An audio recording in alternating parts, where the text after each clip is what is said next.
Greetings, fellow CWC fighters. Can you feel the excitement in the air? Encounter Quest and Paracon are almost here. And let me tell you, they're going to be more epic than a dragon riding a freaking motorcycle. But don't wait too long to grab your tickets, my friends. These events are hotter than a jalapeno pepper in a sauna. And you don't want to be left out in the cold. Brrr. And hey, if you're itching to meet some of the coolest cats in the game, Drewski and I will be at Paracon. That's right.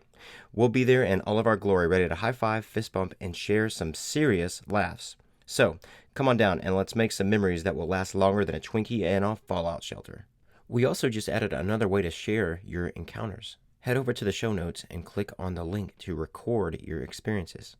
And this can be done on your phone, tablet, or computer. Hey, what's up, everybody? I'm Zook. Hey guys, I'm Drewski. Hey, don't touch that! Don't touch that! Welcome to Cryptid Warfare!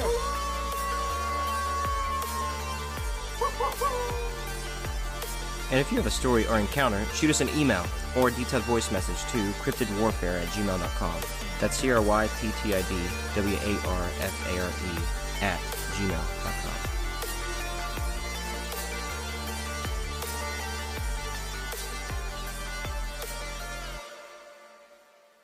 All right, we are live. All right, everybody, welcome to Cryptid Warfare and Conspiracies.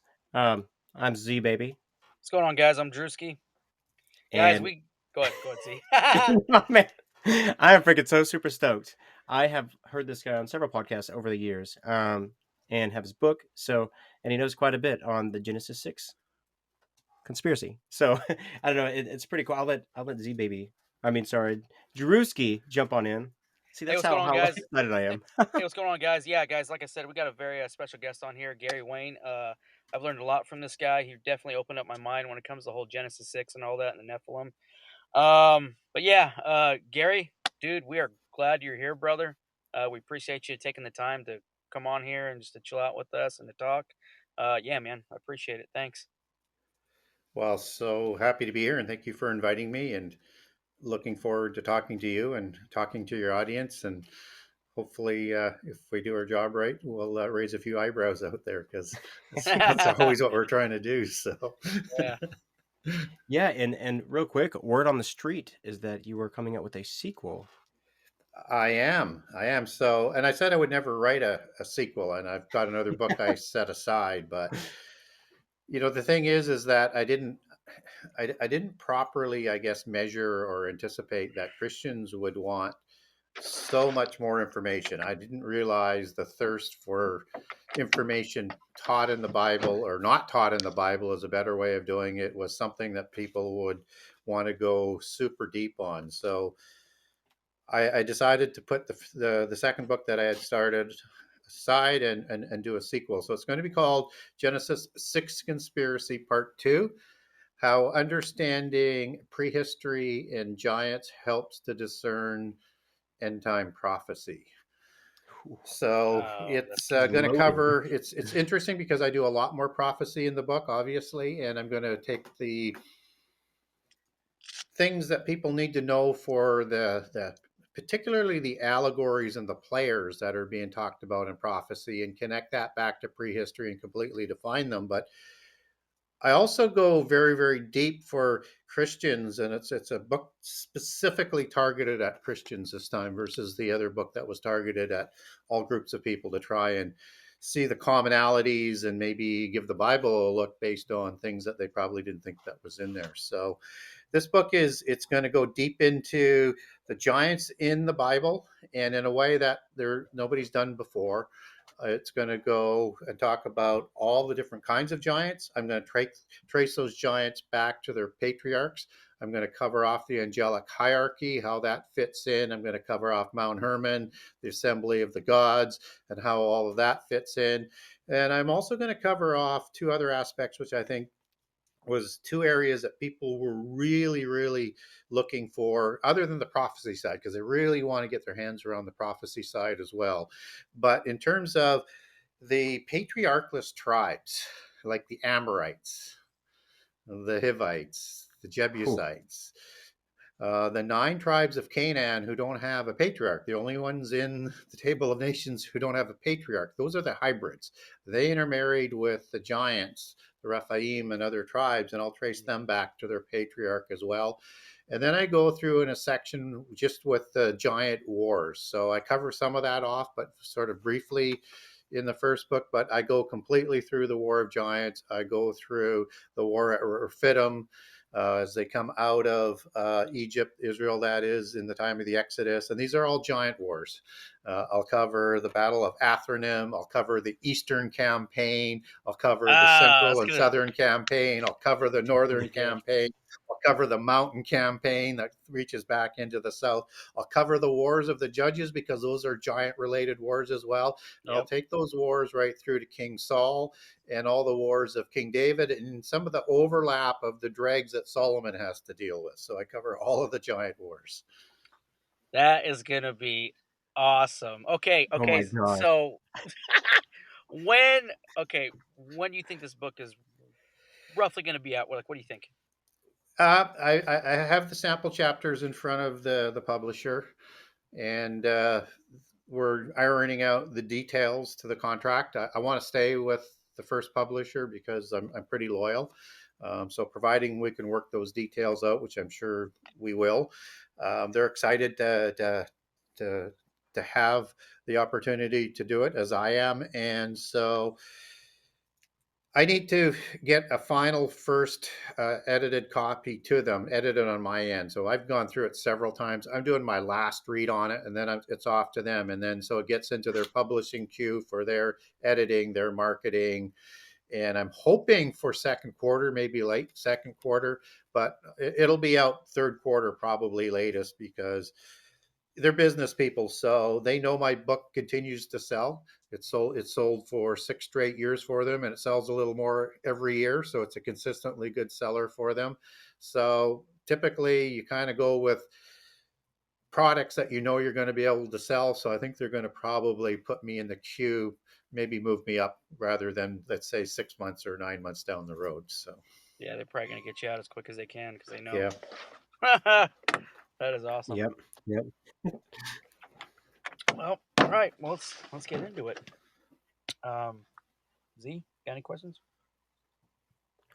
Man, I have a lot of questions, but I mean, it would probably be a lot of rabbit holes right now, early on. I don't want to scare anybody away. Um, but I don't know if it was in your book or if I heard about it, but like Hercules and I don't Yeah, it know is. all these other like gods. I believe that they were I don't know. They were somehow related to the Nephilim. Yeah, If those, I believe it's in chapter 2. Am I because it's right? been a while since I've read the book, but Yeah. okay. Yeah, Hercules is a very, very, very good subject in terms of helping people understand the whole idea of giants and the idea that this is a worldwide phenomena that's in all cultures, on all continents, around the world, except for Antarctica, and who knows what we'll find there. That's No. so yeah. So if you That's look at Hercules, he's probably named after an antediluvian giant, probably by the same name, or Hercules is kind of another version of the name. And so in the second book, I'm going to get into what I call the parent gods and the offspring gods as well, because it's really important to understand prehistory chronology. And when you're reading all of this secular information and all this polytheist information, as you're researching these types of things, whether it's mythology or ancient history, you have to understand when the flood was, and you have to understand what set of gods were ruling during there. So the time before the flood, you have the offspring gods, whom Hercules was actually one of those gods, and would have probably produced giants as well, and probably named one after himself. It's very common, like Gilgamesh, for example, to have a giant before the flood and after the flood. And where I come by that, and I'll just explain the one example, is in the Epic of Gilgamesh. He is created by Nin or Ninsun, the mother goddess, and Lugalbanda, the king of Uruk, and Gilgamesh becomes the king of Uruk. So he's created after the flood, and he is 2/3 god and 1/3 human. So we know he's a giant. Mhm. But There's another Gilgamesh that's recorded in the Book of Giants, the Enochian Book of Giants, and he is introduced and finds out about the dreams and that some of his compatriots are having, and they're so concerned about the coming flood, but he doesn't survive the flood. This is a different one, and we have a creation story for him. So it's common to have giants named after the flood that were named before the flood. So after the flood, you have the offspring gods. The offspring gods take over from the parent gods. And in polytheism, they have a war and they kill the immortal gods, but you can't do that because that's an oxymoron. So Mm. what's going on here is the parent gods who create the original giants before the flood, they go to the abyss for their Yeah. crimes. The offspring gods, just like in an army, the host, the rebellious host, the Saba, the angelic army, the rebellious ones, they have rank and order. They move up and take over. So Zeus is the son of Kronos and Gaia. He's an offspring god. And the Olympian gods are all offspring gods of the parent gods. And it's Zeus who is going to create a giant through alchemy, or alchemy, depending on how you want to pronounce the C in that name. He's They're going to produce the demigod Hercules, who's a giant and a hero. So in some of the English translations, you're going to hear that, read in Genesis 6:4 that the Nephilim were, men of renown and heroes of old. And so hero was thought to be a common name for the giants. In this case, they're also known as Titans, Titans of the earth versus Titans of the heaven. So Hercules is an offspring god after the flood. So that's why when we look at his exploits, we have to understand why people are aging that to, let's say, somewhere between 1500 BC, sometimes even 1200 BC to 2000 BC.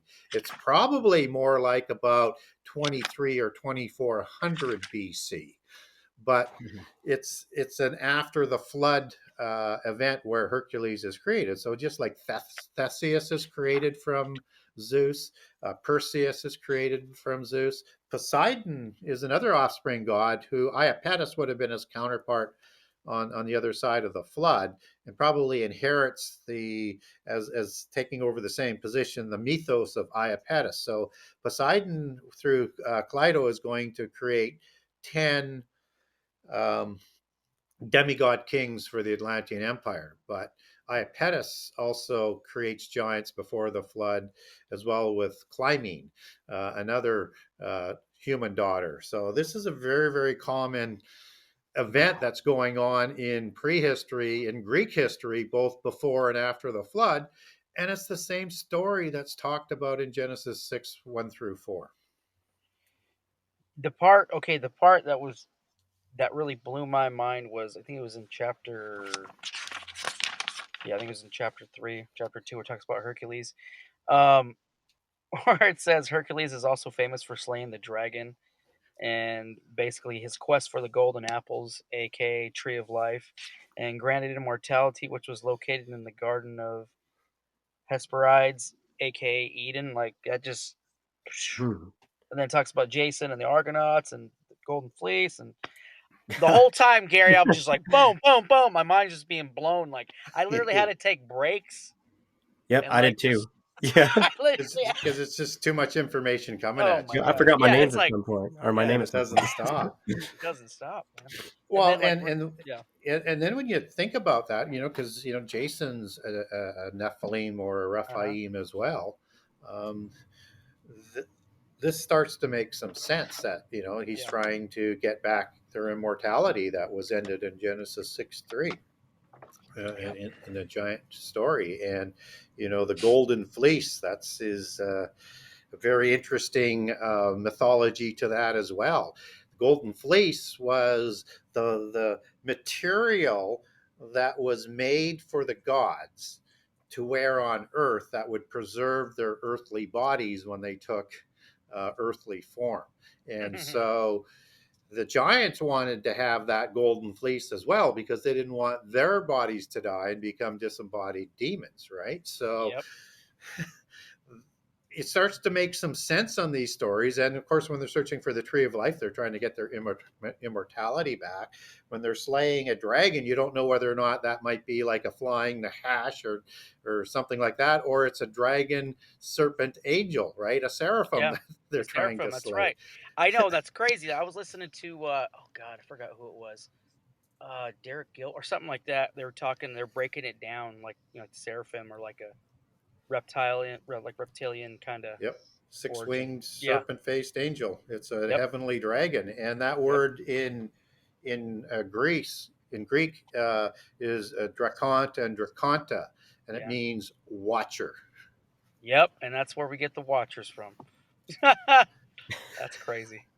Yeah, and we get the word watchers in the Bible too, in Daniel Hmm. 4 times. And it goes back to the Hebrew word ayer, and that's the Hebrew word uh, for a watcher angel, and it means to watch, and it's rooted in another word that means to stay awake, and it's the watchers that are described in the book of Enoch as always being awake around the throne, and that's the four groups of the archangels, the cherubim, the seraphim, and they name the Ophanim. And of course, they always get a hold of me and say, "Well, who are the Ophanim?" And we actually get that biblically, but we don't get it properly done in the English translations. So in Ezekiel 1, 3, and 10, when it's talking about the vision of God's chariot, and you've got the cherubim, as in the Psalms, who pull the chariot in this allegorical vision, and you have uh, these angels that are in the wheels, and one of them has the face of a cherubim. So the cherubim has four faces, and none of them are called a cherubim unless there's a different name. That's one specific, but I mean, they have a bull face, they have a lion face, they have an eagle Cool. face, and they have a human face. But this Hmm. angel has a face of a cherubim, and it's four-faced as well. We don't get the descriptions, but it's a four-faced. Well, we do actually, and one of them is a cherubim. I'm sorry, but I digress. So these beings, what it's referred to, that are in the wheel as opposed to the wheel, the word for the wheel is Gilgal in Hebrew, which is like Gilgal Raphaim, the wheel of the giants. This is that ancient sacred site of polytheism at the foot of Mount Hermon. But the angels are called Ophan in Hebrew. And you put the I am male plural on there and you get the Ophanim. So what that does Mm. is speak to some of the veracity that the book of Enoch has, so that it actually did go back to a Hebrew manuscript at one time. Yes. Man.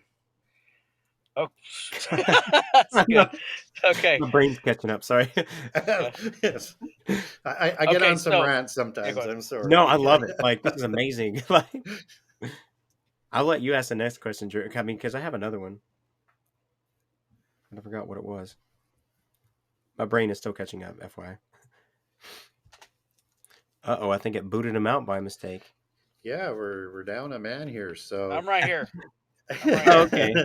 Turn the I'm right here. camera off yeah. so we can't talk about you. Oh crap. Hey, turn me Yeah. back on, man. So if you think about this angelic order, I mean, we've just talked about the watcher angels, right? And there's Yeah. many more angels. I mean, there's one group of angels that are messengers and things, but you have ones that are the mighties. These are the ones that have a special strength in within the army. You have ones that are called the powers, as they're translated into English, but typically powers can be translated in English into two different kinds. So you have exousia and dunamis as two other orders. You have principalities and rulers that are arche, which is the root for archon.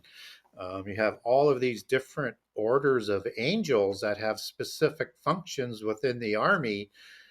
And it's important to understand that, because the rebellious army has angels from every order as well. And it's a counterfeit Saba, or a counterfeit host, that is part of that ruling order that rules through the council of the gods recorded in Psalm 82, and rule over the 70 nations as accounted for in Deuteronomy 32, both before and after the flood. So the 70 sons created 70 nations from Adam before the flood. just says you get the 70 nations listed in Genesis 10 and First Chronicles after the flood, except for 9 that aren't named. Those are the patriarchless Canaanite tribes, even though Canaan, Seth, and Sidon are named. And Rephaim are the post-diluvian giants, and then I spend my time on the post-diluvian giants in the second book. And Rapha shows up in the Old Testament 25 times. Wow. But it's not always translated as Rapha. We only get Rephaim translated 2 times. It's translated in Genesis 14 in the War of Giants as a tribe of Rephaim, and then in Genesis 15 in the land that Abraham is going to receive. They're part of the Mighty Ten, as I like to call them, that occupy parts of the land between the Nile and the Euphrates. So when you see giant most of the time in the Bible, except for 4 times, it's going to go back to the word Rapha and Rephaim. The only 4 times where it doesn't show up as Rapha, it is in Genesis 6:4, where it's Nephilim, and Numbers 13:33, where the Anakim are called Nephilim. And it says that twice in Numbers 13:33, and then in the book of Joshua, it has Gibborim translated as giant once. Get ready for some monster-sized entertainment with no pesky ads. Subscribe to our Cryptid podcast for just a few coins a month and listen to all the spooky tales of the unknown creatures in commercial-free bliss. It's like having a personal Bigfoot guide without all the foot odor. So, what are you waiting for? Get your subscription now and join the hunt for the truth today. Link in the show notes. Yeah. So the Anakim, just for the record, that's part of the embellished report where they're called Nephilim, or the children of the giants, aka Hebrew Nephilim. They're actually rooted back to Rephaim after the flood, as they're defined in Deuteronomy 2, just like the Emim are giants, Rephaim, just like the Zamzuzim are Rephaim. And they actually have a patriarch that's named in the Bible in the book of Joshua twice, and his name is Arba. Okay. And he is the patriarch, but he's not in the table of nations, because Rephaim patriarchs are not listed in the table of nations. So that's why you don't have patriarchs for 9 tribes of Canaanites, because they have a Rephaim patriarch. So the Amorites, who are blonde haired and blue eyes, they would have been a offspring of an Anakim Rephaim, because they're likely because they were red haired and blue eyes, whereas the Horim were red hair and hazel eyes. So again, once you start to dig into things in the Bible, it starts to answer a lot of loose questions. So if you look at like the Cadmonim, or I'll call them by how they're listed in the Bible. I like to put I am on giant nations as opposed to hybrids or humans. And so everybody says like ites, and I'm going, well, be careful with ites, calling them all giants, because the Israelites weren't giants. So be careful with that one. Yeah, they weren't. They were pretty small. Yeah. So you have the Kenites, the Cadmonites, and the Kenizzites, and I talk about them in the first book with not that they're not listed in the table of nations, or at least in a chronological order that makes any sense, because Kenaz, whom most people say that the Kenites would come from, that name shows up as a patriarch well after the tribe is well and alive beforehand, and it's akin to the Amalekites in the War of Giants in Genesis 14. Their patriarch from Timnah and Eliphaz, and Timnah is a female Horim giant that Eliphaz, son of Esau, marries into to create the hybrid Amalekites. Well, that's like 22 chapters after the giant wars. It's hundreds of years after that. And there's no way that can be the patriarch for the people that were described in Genesis 14. So you start to understand, well, the Malachim were indeed a race of giants that lived more in the east and in the Petra area. They're the post-diluvian renovators or founders or builders of the city of Petra. whom the Amalekites will go and live amongst once they're created through Timnah and Eliphaz. Wow. Man, I That's want just to right? like, a little tip of what I Yeah. cover off in the new book. Guys, you heard it here. Okay, so let's definitely go on like the cliff notes part. Because I was getting a lot of questions at work about basically about like the Genesis 6 and the Watchers coming down, taking the women and all that, and Yeah. they didn't really, because they're like, well, some of them were like, well, we didn't know angels can physically have sex with women, and I was like, well, when it comes to that, angels can transform in it basically in anything they want. Am I right? Yeah, so most people look at because I mean, let's face it, accepting the idea that giants are born from fallen angels and human beings and they Regular created women. these demigod. I mean it's like, who wants to deal with that? I know when I first started doing research on the Bible and I was more interested in the prophecy side, I got to Genesis 6, read about the giants and said, I'm not ready for that. That's not what I'm here to do. Yeah. But they keep coming up. That's the problem. But Yep. yeah, so I understand why it's a difficult concept, but we do get examples in the Bible that angels show up in human form. Hmm. And in fact, in the book of Genesis, and in fact, in the time of Abraham, Lot. both the angel of the Lord and two other angels show up in human form. They're not recognized at first as angels, but they're in bodily form. They talk, they touch, they eat, they drink, they can function. If you can create a human body, and these are the same two angels that go to Sodom to judge Sodom, and people want to have sex with them. So are they Yeah. wanting to have sex because with the men, or do they want to have them change into a human to create more giants, or do they want to have a human female mate with them? It's hard to know once you start to get into some of the Yeah. details, or maybe it was both they were demanding. I mean, we don't really know. But what we do know is that the angels can take a physical body. If you can take a physical body, you're going to create DNA because Yep. it's required, right? Yep. Um, and so that's called an oiketerion in Greek. So in hmm, Genesis, or not in Genesis, in Jude 1:6, it talks about these impassioned angels who left heaven. They left their habitation. That's the Greek word oiketerion. And oiketerion means a dwelling place for the spirit. So they left the heavenly realm where they have a heavenly dwelling place for the spirit, and they can be in the physical world, but they can't interact physically unless they have a habitation here, an oiketerion. We get in 2 Corinthians 2 Corinthians 5:2, the only other time in the book where oiketerion is used, but it's used in a couple different forms as you go through the first few verses there in 2 Corinthians 5. But the specific word is house in heaven, is the word oiketerion. So we get two examples of that as being a place or a dwelling place, as a habitation, and a house in this particular case where the spirit lives. And so they need a soul and a body, which is of the physical world. The spirit comes from heaven and it goes back to Yep. heaven when you die. And so that's spirit merges with the soul.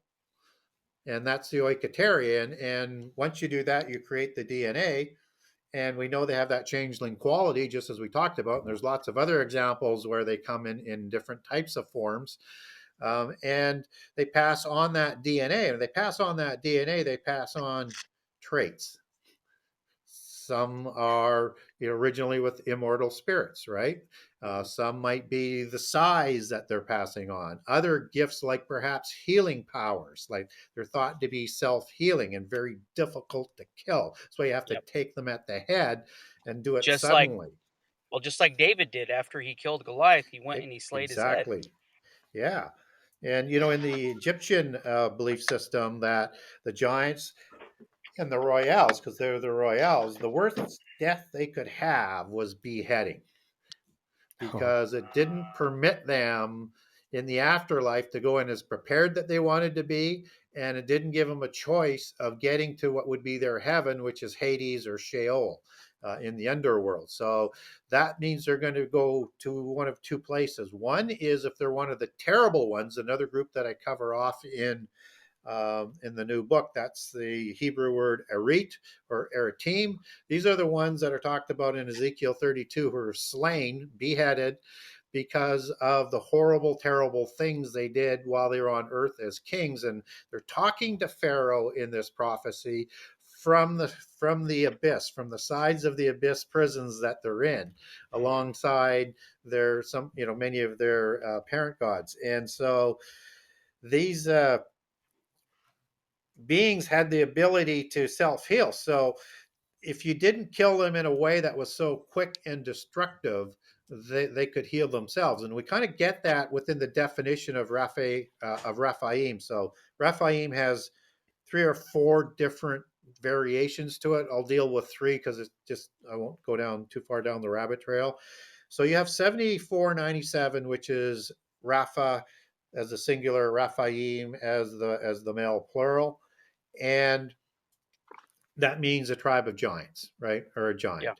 Yeah, 7496 is the same spelling, and it means a demon spirit, a shade, a ghost, words like that.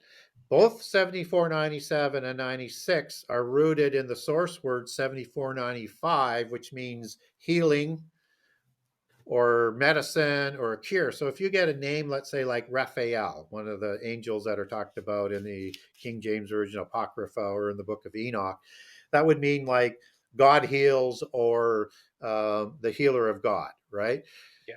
And so that's partly where this healing title and meaning comes from. So now if we roll that into the Ugaritic text, where the Rapiu, which is the Semitic root word for Raphaim, these are the kings, these are the heroes, these are the giants, and they're also healers that can not only heal themselves but can heal others.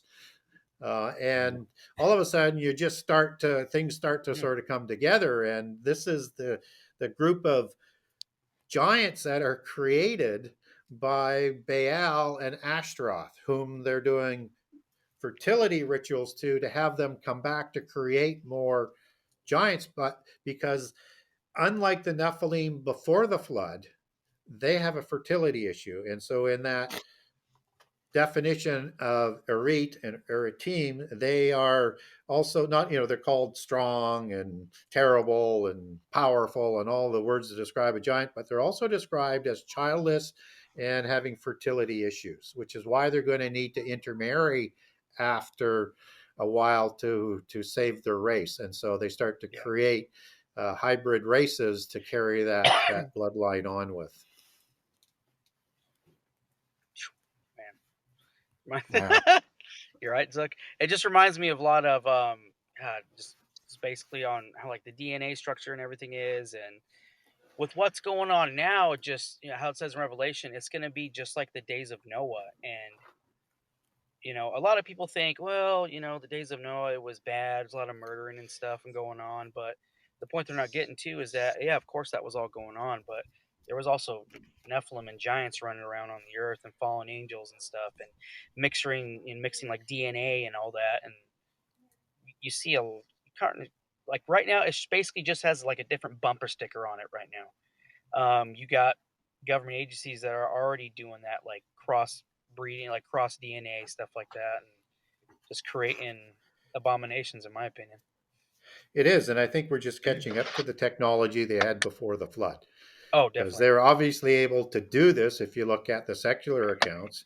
And if we just want to look at what we can touch and feel, we can't build pyramids like they did in the No past. way. We can't build Machu Picchu. We can't build most of these ancient facilities to the degree of accuracy, to the sacred geometry that's in there, to move those huge blocks, to make them have astronomical alignments, and even at the equinoxes. And now, to me, doesn't it Yeah. doesn't it with all that, doesn't relate to like the 7 sacred sciences? It does. It does. Yeah. I mean, it's all sort of related to that, which we would understand as the 7 liberal arts today that is taught in universities Hmm. in degrees that they that they have in mysticism or secret societies. They give Yes, you, that blew my mind when I was reading that. I was like, "Oh my gosh!"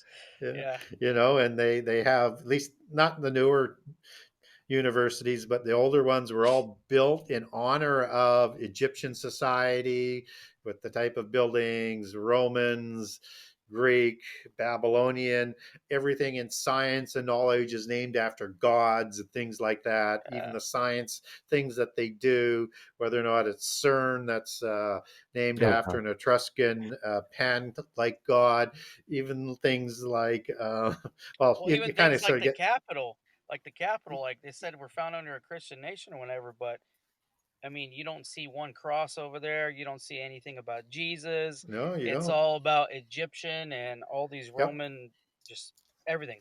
Just, yeah. exactly. So when we talk about the days of Noah, I mean, that's, when Jesus provides us that overarching sign, along with the fig tree generation and the beginning of sorrows that guides that whole generation and the event chronology, he's using very specific words. So the days of Noah in Genesis 9:29 were 950 years. It's the exact same words, the days of Noah. And 600 years before the flood and 350 years after the flood. So if we're talking about the days of Noah and understood as a lifetime, then we need to understand the events both before and after the flood. And of course, there's giants on both sides of the flood. And when we look at what was going on in Genesis 6 1 through 4, with the creation of the giants, we learn about the violence that happens thereafter. The violence is caused by the giants. Mhm. They're the ones who introduce war with the aid of the fallen angels and the tactics and the technology to make the weapons and the martial arts training to terrorize humankind and actually war with themselves too, because that's just sort of what their nature was, as beings created to destroy humankind. They're just destroyers to be, as part of their natural things. So this violence that is being talked about, that people say, well, it was violent, but who cares? It's the kind of violence. And we're going to Yes. see something like that coming at this time. And if we look at what happened before the flood, it says the whole earth was corrupted. Yeah. Well, that's a pretty big statement. The Yeah. whole earth is The corrupt. whole That's earth. more than just violence, right? And those are the causes of the flood: the corruption of the earth and the violence, and both are connected to the giants, because the giant story is the preamble to the flood story. Mhm. It is the reason for the flood. It's in the same narrative. There's nothing there to separate it. The flood story showing up in Genesis 6 and Genesis 7, finishing in Genesis 7. And that word corrupt is the Hebrew word shakath, and it means decay, Yeah. ruin, destroy.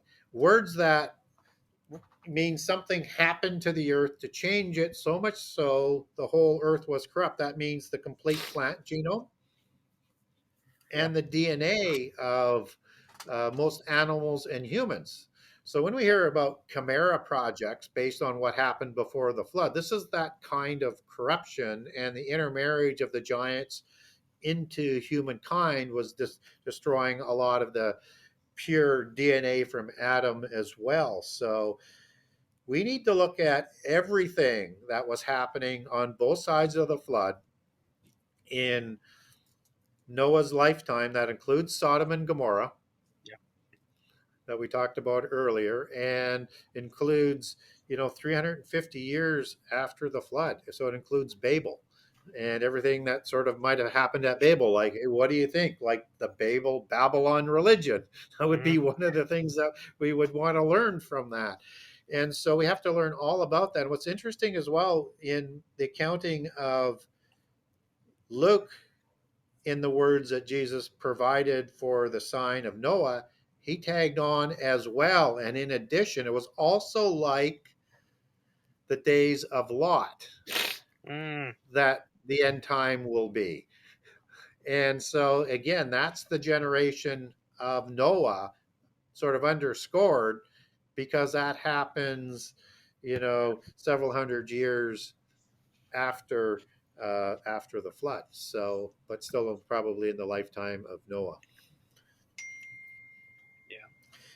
And in the new book, I'll make a case that the second incursion was likely created at Sodom, and I'll walk everybody through the language on that.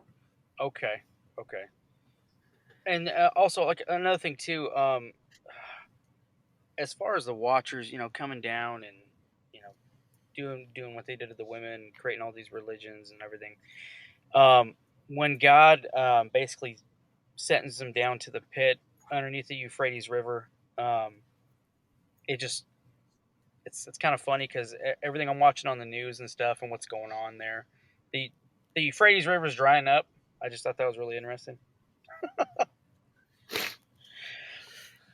It's something. It's almost like a birth pang, a Yep. sorrow, um, because it will happen again, and it'll be stronger and worse. And so when the Euphrates dries up, where the four fallen angels are changed for a specific time that are going to be released, that's the time of Armageddon, right? Yep. So in the book of Revelation, so that's in the year of the Lord's wrath, the last year of the last 7 years. So we're not there yet on the Oh chronology, no, we're not but even that's why you have to close. understand that other overarching sign for people who aren't as familiar.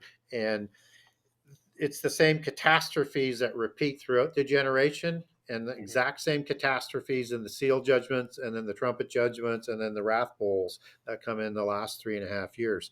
So don't get don't let people try and convince you that we're further along on the chronology, because there's way We're too many things that have we're to not happen even yet. close. Not even Yes, close yet. exactly. Yeah. You have to go by on what the Bible strictly says, and when people talk about that and stuff, I'm like, dude, we haven't even.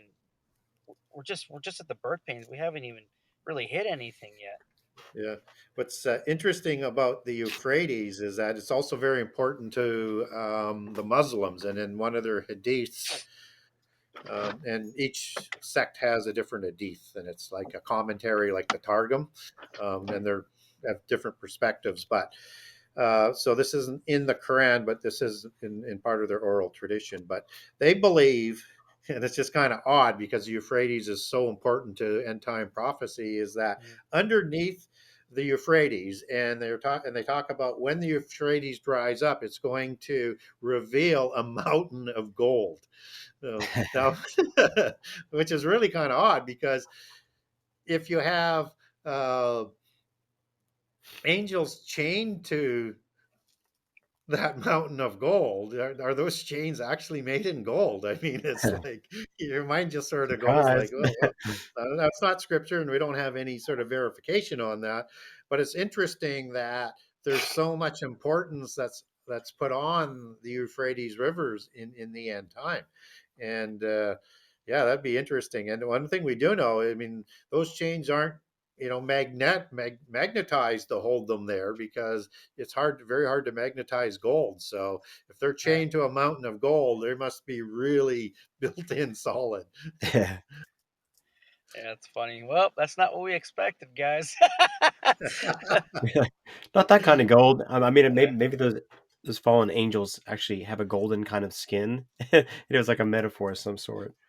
Well, yeah, because they are shining beings, right? Yep. So who knows what that would actually be made of? So yeah, hard to know. All right, Zook, you got anything? I did. Yeah, and I know that there's a lot that because I have a lot of ideas. Well, I mean, I have one big idea of how these giants and other Nephilims survived the flood. I know a lot of them didn't, and then they died and they became demons. But before that, Atlantis. If you could touch on that. Well, Atlantis is a terrific analogy of the Genesis story. What's unique about Atlantis as well is that you have this significant story that's preserved not only in Greek culture but in many other cultures. But it was reigned over by 10 kings. It was the most advanced civilization before the flood. It was the center of world civilization, according to the Greek mythology, and they're trying to create a world government, which is really important when you roll that forward to a fellow like Francis Bacon, who's going to write about the new Atlantis with this universal religion that harmonized with science. And that's what they want Yep. to create. And then you roll that into biblical prophecy and Daniel 2 with the metallic prophecies of the 10 toes or 10 kings, or the beast empire prophecies in Daniel 7 with the same 10 kings or 10 horns, which is the same imagery in Revelation 12, 13, and 17 that describes that end time 10 king empire that the polytheists are trying to sort of bring about. But that empire does get destroyed by the flood, and seven sages are sent out from Atlantis in their tradition to restart civilization. Now, some of those sages in different traditions tend to be either a giant like individual or it's actually a god. So some people might believe that it was Osiris that went around to the various continents that restarted civilizations, which would be equivalent to Quetzalcoatl for the Quiché Maya civilization, who starts that Uh, after the flood. But they all take it back to the Atlantean civilization. But and then in the Zoroastrian or Hindu version of it, you have Manu in India, who's part of seven holy sages that escape altogether and restart the civilization there, and start to repopulate the earth as well. And they're more demigod; they're not full godlike. So you get yeah. different twists on it. So it's hard to know which one that they're talking about. But the key point, I think, to what you I think you're asking is that the Atlantean story talks about survivors that show up after the flood, because in all of these traditions they come from Atlantis and they were on multiple continents. So one presumes that they sent survivors into Africa, they sent survivors into Central America. The Hopi say they come from the White Snake Clan from Mm, an island in the ocean after the they flood. basically You, just branched them off everywhere. yeah. Yeah, man. Now, also in Greek culture, you have Tartarus. Um, Mm, and of course, we get that sort of connected to the underworld in the book of Peter with yep. hell. Hell. One time it goes back to Tartaru, which is Tartarus. That was a prison. So it's like the abyss prison. And in the Greek tradition, after the flood, many giants escaped out of there and into the Asia Minor area. So we would know them as Indo-Aryans or Scythians after the flood, and the Tuatha De Danann are part of that group. And they start civilization after the flood because they have knowledge that they maintained because they were imprisoned and then escaped after the flood. So that's another tradition in terms of how Greeks have giants survive the flood. But Greeks also make a, and I cover this off out of, I think it's Theogony is the book in my new book, where they make reference to two different kinds of giants, the ones that died off and the ones that are here now. And there's two different creations there as well. I'm open to both. I lean towards second incursion, but I'm also open to somehow giants surviving the flood, because we get a lot of accounts of that, around the world, including the Epic of Gilgamesh, where in the Epic of Gilgamesh, we've talked about him being a second incursion giant, like his friend Enkidu is created to offset Gilgamesh. Upnapishtim or Idzubar or no, actually, Idzubar would be more Gilgamesh, but Upnapishtim or Ziusudra, which are different transliterations of the same character for the Sumerian Noah, as they like to call it. These are two-thirds God, one-third human. Their whole family is, and they survived the flood in the ark in that story. So that's a giant survival story. Also, in the Mm, Greek accounting, you have Deucalion and his wife Pyrrha. also said to be the Greek Noah. Deucalion is the offspring of Prometheus, which is either a giant or an angel, depending on whether he's a titan of the earth or a titan of heaven. I think he's an angel, so that's another giant survival story. So you have all of these giant survival stories around the world, and we don't have a smoking gun verse in the Bible that we Yeah. can say, for sure they survived the flood, or they were recreated. Yeah. And so I try and be open minded. I do lean heavily. I think it fits better with the Bible, but I could point to a couple of verses in Genesis 6 and Genesis 7 where it says God destroyed everything he created Yes. as Yes. Yes. Yes. Yeah. That was one of the things that blew my mind too when I was reading that. And yeah, because I heard you on some other podcast, but when you said that everything he created, I was like, that's right. Yeah.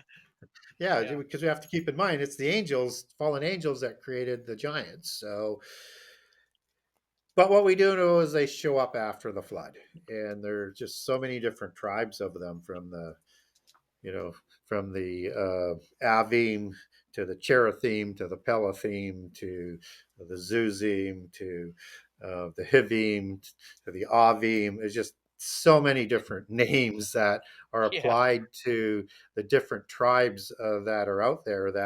And there's just way too many to ignore, and to try and account for these tribes of people, whether you believe them to be giants or not. If you can't make a connection back to the table of nations, what's your answer? Yeah. Like, you have to. I mean, either Bible has left something out significantly and it's not quite as reliable as we would like it to be, which I do not believe, or I there's agree. another answer. Yeah. I agree 100%. Z, I know you Yeah, got a no, lot of touching questions, on brother. do what? I know you got a lot of questions, Z. Keep going, man. I don't know, man. I just want to cover like two. Tarsus made me think of this, but like the hollow earth, and in Job, or some people might call it Job, um, Yeah. but how the devil walks to and fro, and also whenever you talked about back in the flood when God was wiping out everything that He created, and then there were the things that the angels created.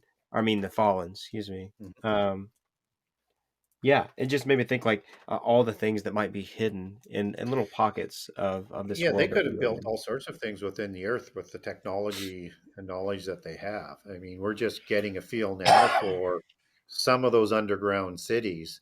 Um, so who knows what else that they built.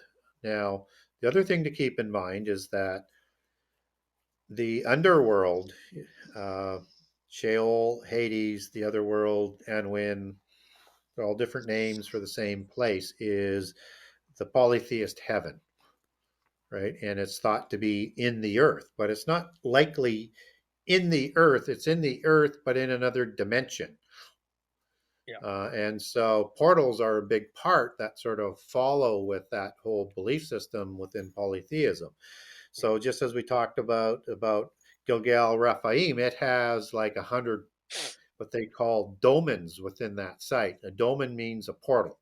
And just as ferries come through portals, generally called fairy domens. But if somebody Googles the word domen, Dolmen, you're going to get like this mini Stonehenge type of uh, building that is called a domen, and it's thought to be a portal. And just as I talked Hmm. about the Ugaritic text earlier with the Raphaim, they also went back and forth between the other world, the underworld, and the physical world through these portals. They did that both as when they were alive and both as spirit, just as the gods do that. It And just so if we go ahead. look at what could be in the earth and or in the same space in another portal, it opens up possibilities that are, you couldn't count, you couldn't list it, and you couldn't imagine how many beings might be saved either in the earth Yeah. or in another dimension or off the earth somewhere. Yeah. It's so wild, and I know that I mean I'm pretty sure we wouldn't be able to enter through that portal because I'm sure it'll just completely break down our DNA just because our bodies are used to this third dimension. And Yeah, I would think that if the giants were able to go through those portals, which it seems that they were, that would be one of those inherited gifts from their godfathers, the fallen angels, that they would have that sort of ability to do so. So I tend to agree with that. We also get another interesting passage in the Bible that talks about the passengers in Ezekiel 39 after the Gog War, and these passengers they that are talked about they cross over, and that word is the Hebrew word abar, which is associated with death in the book of Job, and it's great, and it's also associated with dying, and it's about crossing over into the underworld. And so one wonders who these wow. passengers are that are going to show up in a war named after a giant in the end time, the Gog War.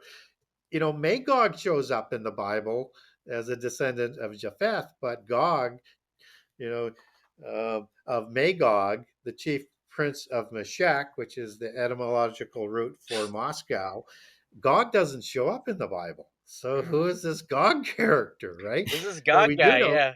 yeah, I talk about this in the first book of who Gog is, and I mention a god, a parent god, before the flood that was named Iapetus, that created giants. And three of his sons were Albion, Magog, and Gog. So I'm thinking like the names of some of the descendants of Japheth were changed to be named after giants, Mhm. Wow. or biblical writers changed that to reflect their diversion into polytheism, perhaps. So you get Magog that comes out of that, and that's one of the sons as well. But you don't get Gog. Gog just comes out of nowhere, Yeah. and it's in an end time war, and it happens after the abyss is opened in Revelation 9. Man, for those who are like end timers, and That's because good I know I've seen this eschatology. many times just since I've been alive, and there'll be these people who will like pretty much get rid of everything and they'll follow, these false teachers and stuff Yeah, to the top of like a hilltop and just watch the world just die. And yeah. and I don't know, I know there are a lot of like those false prophets. So man, for a lot of people who freak out about that, what is some advice you would give them? Well, that again, that's we need to learn ourselves more about what's in the Bible, and we need to start understanding things so that we're not Mhm. misled by false teachers. Because certainly the churches do not teach prehistory properly Yeah. and do not teach prophecy. So if we are in the fig tree generation, the shepherds leading the flocks are not good shepherds, Mhm. and they're not preparing Yeah. their flock. And it opens up this mass deception for a specific generation that I think that we probably are in. And I think we are in the fig tree generation, however long that generation is. And I think even the elect will be deceived because they're Lack not of. properly prepared. Yeah. So I would advise people to start learning for themselves, but you kind of have to get a chronology set out there so that you can understand the events. And I know there's lots of set eschatological positions, but they seem to be preconceived conclusions. And what they tend to do is reimagine verses to make them fit, or they ignore the inconvenient verses so that they don't have to deal with it in their timeline. So you have to be knowledgeable enough as well to know who is not reading the Bible accurately or is not using all of the verses, because there's usually an agenda for that. I mean, I Yeah. know there's some belief systems in terms like, let's say, the timing of the rapture. It's not ill intended, but it may be not correct. So but we're told to be ready for it anytime. But what I would suggest, if you want to start making sense of what's going on in the world, you need to understand prehistory and you need to understand prophecy, because we're seeing prophecy, I think, unfold before us, but we're just in the beginning of sorrows. So there's lots to unfold and it's going to get worse. But people are going to be jumping at every catastrophe that comes along and says, this is the time. Or we're in Revelation 12 now because we saw a sign in astrology or something. Because I saw my And we've shadow seen say. all of that. That's the Yeah. thing, right? It's not like Yeah, I'm making this up, and it's going to get worse. it is. So your only defense is to um, learn it yourself, and there's so much information. But I would advise people, if you want to start on learning prophecy, is put everything around what Jesus said. Yeah, He Matthew gives 24. you the Mic Yeah, drop. chronology, yeah, and Matthew don't fall 24. for people that say he didn't put it in chronological order. He put it in topical order. Well, that's not what Jesus said. He says, and then this happens, and then this happens, and he gives you the midpoint at the abomination. And that word then, that's the Greek word tot. It doesn't mean anything else, and then at that time, when you see this, that it Mm, means that word. And so when it says, and then the end will come in as signs, that's exactly what he's talking about yep. after that. So if you just put everything around what Jesus said, you'll find everything starts to fit. It takes all of the conflicts out. And even the book of Revelation, and you have to understand Revelation just if you understand the rest of the book of the Bible. It's generally a linear story, but in the Old Testament, for example, you might have the book of the prophets that's sort of all grouped together. If you're looking for one-of-a-kind art that is sure to make you stand out from the crowd, then look no further than Drew's Tags. Drewski has created a world of custom art that will take you on a wild ride through sports, space, travel, military, cryptids, and beyond. Whether you're a fan of Bigfoot, a reptilian, conspiracy theorist, or just someone who appreciates a good pun, Drewski has something for everyone. So why settle for a boring old print when you can have a custom creation that is as unique as you are? Reach out to Drewski today and get started on your one-of-a-kind masterpiece. Check out his Instagram link in the show notes. And it's a long time frame, but you do get a marker so you know where to put it back in the other books in terms of the history, right? Because Right. you get the kings, you get the time, you get the markers. So once you get into Revelation 6, after the throne scene and after the letters to the churches, you're in and around the start of the last 7 years. I think Revelation 6 happens just before the start of the last 7 years. That begins in Daniel 9:27. And yes, we know that's the beginning because the verse before says the word end twice, which means the last days, and when all the vision is going to be fulfilled, as it says in a few verses earlier. But um, and if you go through to Revelation 14, you're running through the first 3.5 year events. Mhm. And that coincides with Daniel 11, starting in about verse 20, where you get rising Antichrist after the covenant is signed in Daniel 9:27, which kicks off the last 7 years and Yep. leads up to the abomination, right? Desolation. So, what's interesting in Revelation 14 is after you get by the final first fruits, which are the 144,000 on the resurrection, um, and you will then get the final preaching of the gospel by the angel after the 144,000, after the two witnesses, and then you're going to get a summary of the last 3.5 years in exact chronological order that start to be described in detail between Revelation 15 and 19. So you get the chronology, and that just overlays perfectly on what Jesus said. Yeah, I like that because Daniel and Ezekiel, and then Matthew 24, Jesus talks about it, and then Revelations. But yeah, Jesus breaks it down just Yeah, perfectly. and he's the one prophecy is built around. He provides it. He is the spirit of prophecy. It's Yeah, his testimony. yeah, and it was a trip. It just reminds me. This brings me back to after when Eve and Adam ate the fruit when God was telling the Satan or wherever you want to call him, um, I'm gonna send someone it's gonna crush your head and you're gonna bruise his heel. Right there is a prophecy that Jesus is There coming. is, yeah, and there's a serpent seed. Yeah.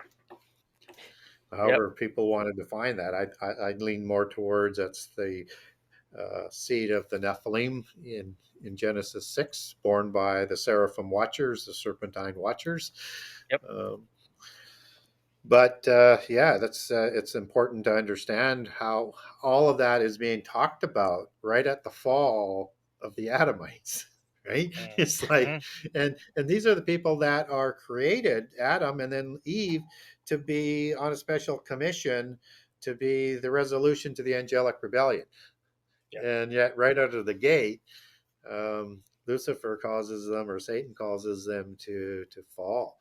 But that's just part of everything playing out. That's part of what God knew from the beginning. And so he lays a prophecy down right after that comes through that fall. And from that point on, we not only have to worry about the invisible ones, but the visible ones, which become the giants, both before and after the flood, and the complete royal bloodlines and the governing and ruling and elite class that imposed their feudal system on us for thousands of years. Oh yeah, I it would just like to reminds. do so again.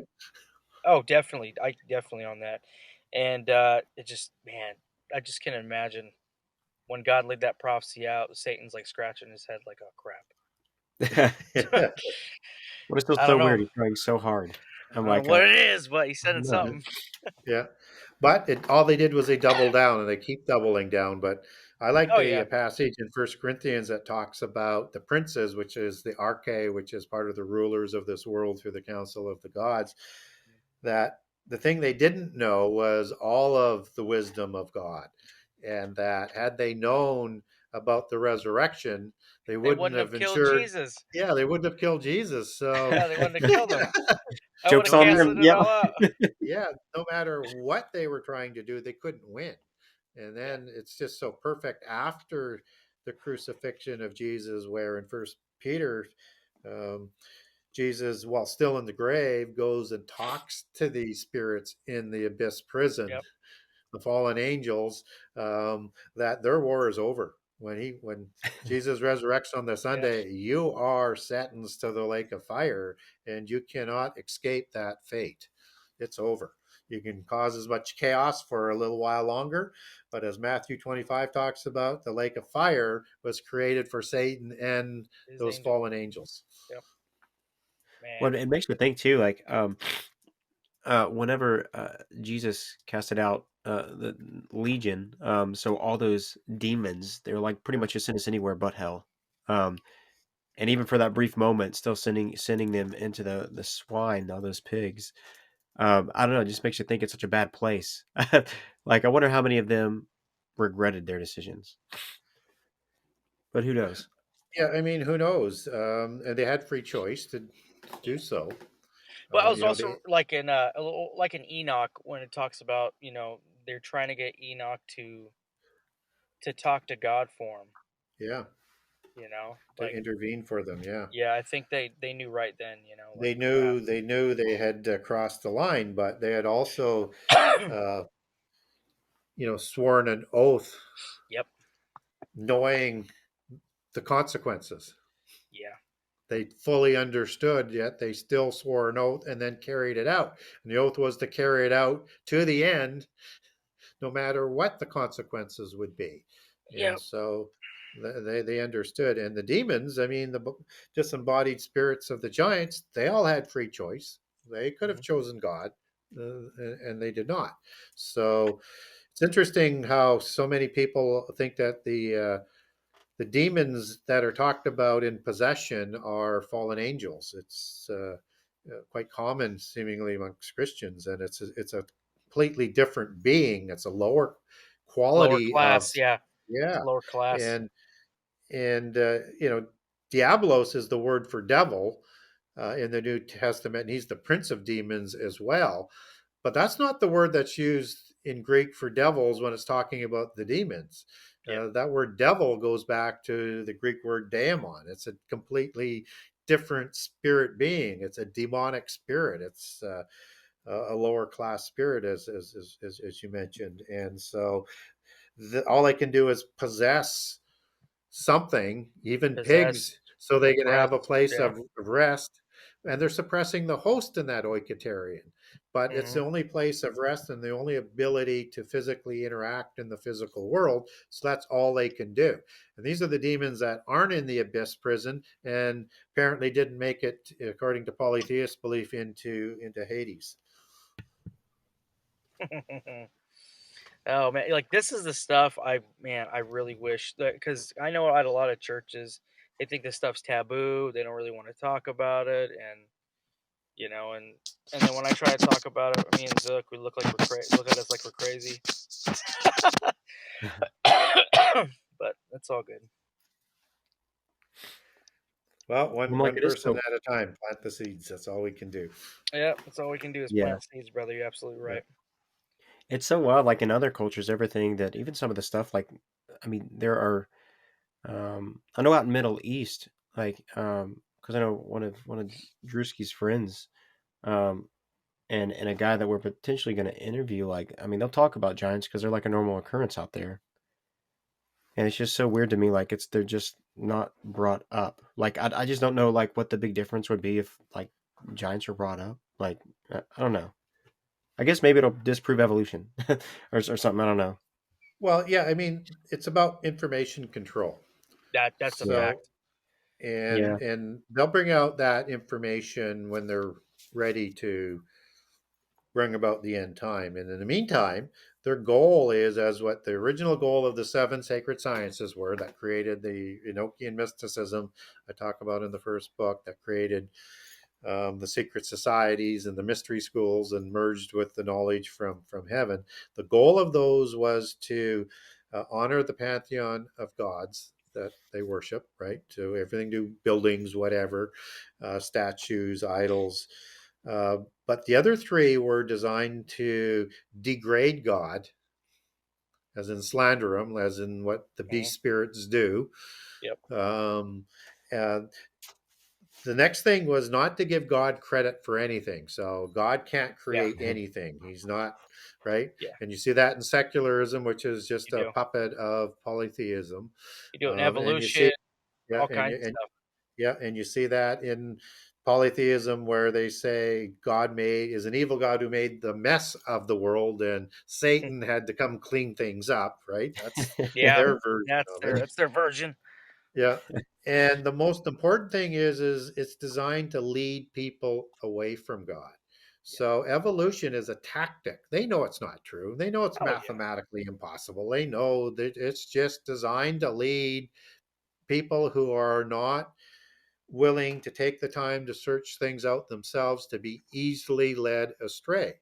And they'll discard evolution like the stupid idea it always was, laughing all the time when Yeah. they're ready to say, hey, this is what really happened. These are the demigods. We are their descendants. And these are the gods that are the good gods. And the God of the Bible is an evil God. And those people who follow them, they have to be persecuted and removed from the earth. Yep. To me, that is going to be the great deception, and like Ooh. leading on to that with the whole giants and everything. It reminds me of oh gosh, if you read back in the early 30s, early 40s, in like the newspapers, be some farmer tilling his ground. Next thing you know, he found a bunch of giant bones, right? And they send Yep. someone from the Smithsonian over there to Yes, go Smithsonian. basically to go get it and cover Yep. it up, and that's it. Yep. Yeah, there's an interesting site that's called Old Newspaper Stories. And if people want to get a hold of me, I can send them the link on it. And these are mostly North American discoveries. Definitely And text me the link after the show, Oh, Gary. yes. Yes, okay, please. and on it, it has a spreadsheet of the description of the discovery and the newspaper that published it. Yeah. And then you have a link on it, and it takes you actually to the newspaper story in the newspaper that printed it, and you can read the article. And the stories behind these reporting is that two things happen. One is they contact the local university, who then contacts the Smithsonian, and all of the bones and the discoveries go there, and they're never heard from again. There's no trail that they ever received them, anything like that. Or they contact the Smithsonian directly, and the same thing happens. Yep. It happens in every one of those instances. And what's interesting about the Smithsonian is it was created by funds by a Rosicrucian of the Royal Society, which was the organization that created the Invisible College, or the Royal Society, which was to be education and science outside the Catholic Church, and chartered in Mm. 1662 by Rosicrucians and Freemasons by uh, Hmm. King Charles Stuart. Um, and so when he died, he left this fund to go to the US to start this great scientific organization. And basically, Freemasons, whether they're senators, congressmen, or presidents, were the ones who utilized that money, got the act of Congress, and got it done and used the money. His name was James Smithson. So this is just a vassal organization for the Royal Society, who has arguably, um, with their connections to Rosicrucians and Freemasons, the largest library and storage of books and antiquity that only one other place on earth could rival, which would be the Catholic The Church, Vatican. both who are hiding Ooh. the information for similar agendas. Yep, Oh it's yeah. all it man, it's all Man. about just disproving God. That's all it is. But it's that man. Yep. Yeah, and I think that what they don't want people to realize is that humankind was usurped by these royales, as they like to call them. And understand, royale, that's, al is a transliteration of el, as in Baal, and el is an angel or a Ooh. god, and roy is a king. They're the kings of God. They're the direct bloodline, and the whole nobility class is that bloodline, as with the priest class, all the educated class. So the only people that are, for the most part, let's say on a 99% rule, that are in that upper end are bloodlines. And the lower two classes are, what they would like to have again is a very, very small, poor entrepreneur class. And then you have the fourth class, which is the slave and the servitude class. And Yep. the other two classes are populated by the bloodline. So they don't want people to wake up around the world and say, hey, you outnumber us significantly. We don't want you rising en masse against us to overthrow us. Um, Although the rivalries within those bloodlines actually did that to other bloodlines. So when you have the Yeah. Western European bloodlines creating communism, they were sent to take out what they would view as a more pure bloodline of the czars in Moscow. And so they, communism was sent there to just get rid of a rival bloodline, because there can only be one Antichrist family in the end Yeah. time, right? There's only one bloodline that's going to rule.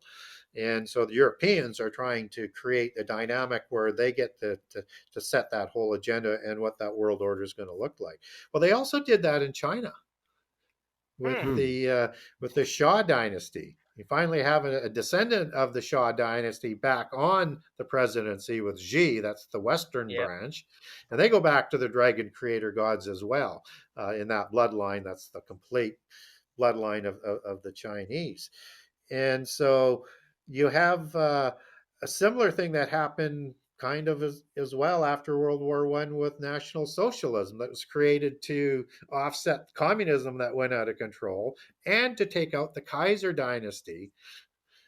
And then after World War Two, you have the Habsburg dynasty that's basically put, taken away most of their power, and you just have uh, a few very powerful royals in charge now. And if you look back before World War One, you had, the Romanovs, which are a Putyanin Tsarist dynasty out of Kiev as the originating place. You have the Kaisers out of Germany, you had the Habsburgs out of Yep. Vienna, you had the Bourbon uh, dynasty in Spain. You have the Hanover Windsor dynasty. They changed their name to Windsor from Hanover in World War One. And you had a world war that was a family dispute. Yeah. Man.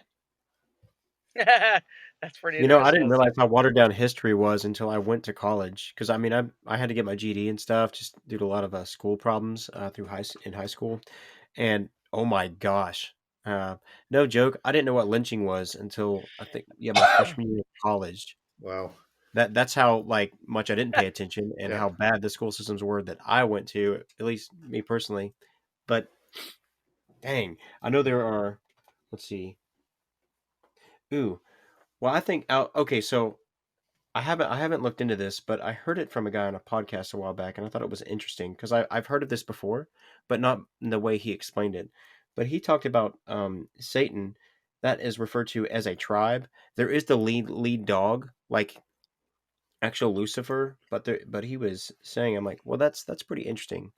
I haven't looked into it, so once again, I don't Well, it's think it's it's biblical. interesting. So, I mean, some people believe that Satan raped Eve and started the Canaanite line, right? Gnostics believe that. I don't think so because it wasn't Satan who had his arms hacked off. He didn't have his voice taken away. He didn't have his intelligence taken away. He didn't have his legs taken away. He isn't sliming around. He's called a serpent, but he's also called a dragon and Yep. a cherubim. So I don't think Satan started a seed line then. I know a lot of people believe that. I have a great series that walks through the language on documents. People want to get a hold of me, I'll send you those documents, and it's really hard to make a consistent case that's not in contradiction with the Bible and isn't manipulating scripture and the meanings to build that case. Yeah. So if Satan did create a Nephilim line before and after the flood, or either or, then one would suspect that he would go to the abyss like the rest of the other Yeah. angels. Yep. Check. Um, There you go. but he didn't. Now he is going to the abyss in the end time, um, after the end time. But that, I don't think you can actually make a case biblically that he procreated other than through Cain, and I disagree with that position for what I talked about. Although I don't totally rule it out, I can't make that case biblically. I get it, Uh, but I don't. I'm not against it. I just can't, support it biblically. So I don't think there's a case for Satan having his own bloodline. But what's interesting about Antichrist is he's called the son of perdition. Yeah. And that son of perdition is rooted in that word Apollyon and extends out of hmm. it as the source word. Actually, both of them go back to sort of a word associated with Apollo as well. So it's interesting you have that word son of perdition. But we know that that doesn't necessarily mean a bloodline that might be Antichrist. If it's a bloodline of a Nephilim, it might be Azazel, Yeah. who comes up and out of the abyss, seemingly as the leader of the angels, and that Abaddon and Apollyon would be just a title for Azazel, leader of the angels in the book of Enoch. So you also have another son of perdition, which is Judas, right? Mm. So it could be that he's just like this beast like spirit, or that he's going to accept a satanic spirit in him, is maybe the term that's being communicated in the term son of perdition, because Antichrist will receive his power from the dragon. So he's like an avatar of an avatara. So seemingly, whether it's Azazel or Satan or both, he's going to have some extra powers through that concept. And we know a fallen angel can be an avatar and take on an avatar, an avatara, as in the Judas case, because Satan enters into him Yeah. to give him enough courage to get over. So the avatara effect is a Hindu understanding, like with the god Vishnu, who I think avatared something like 16 times, and one of them was into Buddha to give the extra wisdom and the extra power to do what Buddha did. Shiva also avatared a lot as Yeah. well. And Yeah. so Shivas would be cognate to Abaddon, Apollyon, and Azazel. So there's we have to be open to be ready that fallen angels can enter into bodies. And we also have to understand that demons do the same thing, and they're going to require bodies in the end time.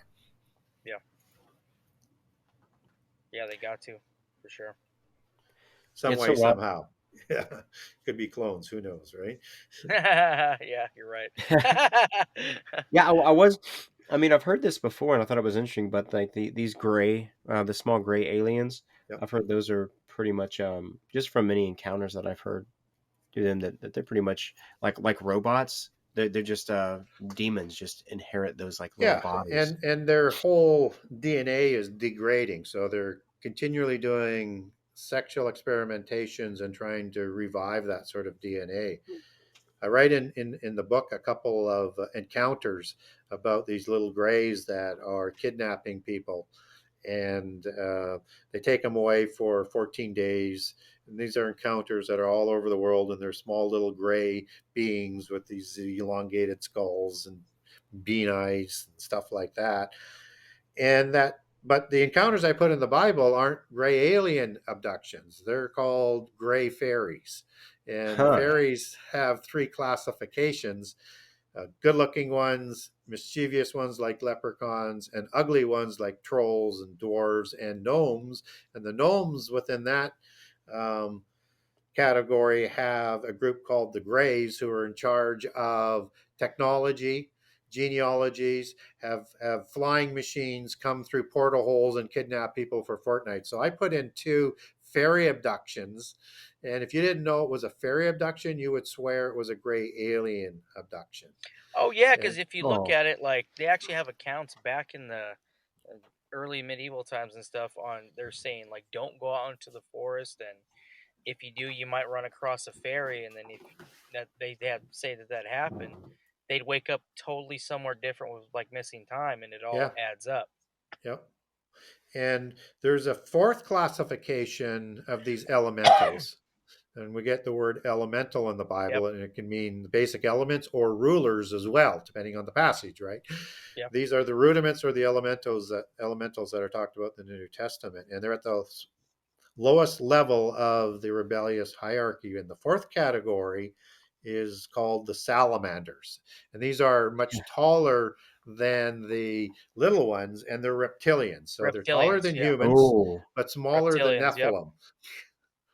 Draco's reptilians. Yep. That's Yeah, yep. so you start to put together, okay, you're getting many kinds of aliens that are Nephilim like created beings Yeah. that were created before the flood, somehow survived, like perhaps some Nephilim did, or were recreated again after the flood. Yep. Got the Greys, reptilians, Anunnakis. That just keeps going. Yeah. So I think they're all part of that rebellious They all play set for of the same creations. team. Yep. And fallen angels can take any form that they want. So they can create numerous. And we know there's a lot of fallen angels, and not all of them are in the abyss. I Yep. mean, we're told biblically that angels are uncountable, and that a third of those uncountable angels rebelled. At least will have fully rebelled by the midpoint of the last 17s, as the midpoint of the last 7 years, as Revelation 12 talks about. And Revelation and Daniel 8 also talk about a number. It could be an allegorical number, but it's 10,000 times 10,000, which is 100 million. So whether or not that's just like uncountable, no matter how you shape that, it's a huge number. So It's a but huge let's number. use the Yes. 100 million. It's either 33 million rebellious ones or 50 million, depending on how you want to slice that third. So they could create a lot of different kinds of aliens through being changeling beings, understanding only the impassioned ones, only the ones who created or violated the laws of creation, went and did the most horrible things on earth, went to the abyss. The rest of the rebellious angels are still out there. Yes. Dang. You're right, Zook. There. Yeah, I And was just those trying to are piece it the together. It's like I have all those are these the questions I want to and those are ask. the And invisible ones that we're told to be aware of. Yep. Are you ready to level up your podcast game? Introducing Superpass, the ultimate all-in-one platform made by podcasters for podcasters. Imagine having access to a sleek website builder, the most powerful content app maker on the market, engaging courses, a thriving community, Patreon, and exclusive membership perks, all in one place. With a Netflix-inspired layout that's both professional and creative, Superpass is the perfect place to grow your audience and take your podcast to the next level. Don't miss out. Join the Superpass revolution today. Check out superpass.com and get a 2-week free trial. Link in the show notes. What's so wild, just how because we were gonna do this a while back. I don't know if now we are, but she was a anyway. She talks to a lot of aliens. It's a galactic Ambassador. ambassador, I think Yep. she That's what said. she said. Um, yeah, I don't know. I just felt heavily convicted about it, but I don't know. Like I just want to educate Yeah. just other people because I mean, Drewski and I were definitely very upfront with our belief in Jesus Christ, and um, but I don't know. It's just so wild how misleading it can be some people because the woman is a doctor, Yeah. so it's so wild. Yep. Well, and she's probably speaking to whether it's an alien, whether or Yeah, no not it, doubt. because they're channeling when they do this. It could be a demon, Yeah. it could be a fallen angel. They're called by many different names: spiritual guides, aliens, celestial white masters, all sorts of different things. And they're in communication. And we know some of them can take physical form. She may even be communicating in person with some of these beings, right? Uh, And I don't think they're from a different galaxy no, as what we're being they're told. I think they come from a they're different dimension. interdimensional. They're Yeah. interdimensional. They're not extraterrestrial. They're Yeah, they come interdimensional. through portals. Yeah, and it also reminds me too of like AKA like a Lester Crowley.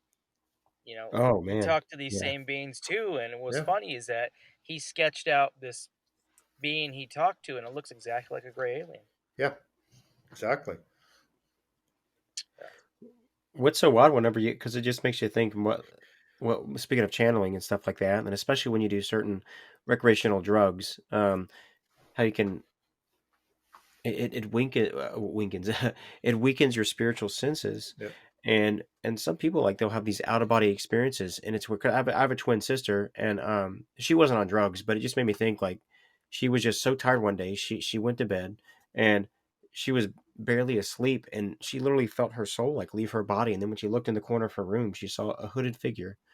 Um, I'm I don't know a whole lot about that stuff, but I'm like, if I saw a hooded figure, I don't think that would be good in the bed because No, it whenever I cannot be think about it, good. in the No, real It world, cannot. well, I'm like, if somebody's covering their face, I think they're gonna mug me or something. Yeah.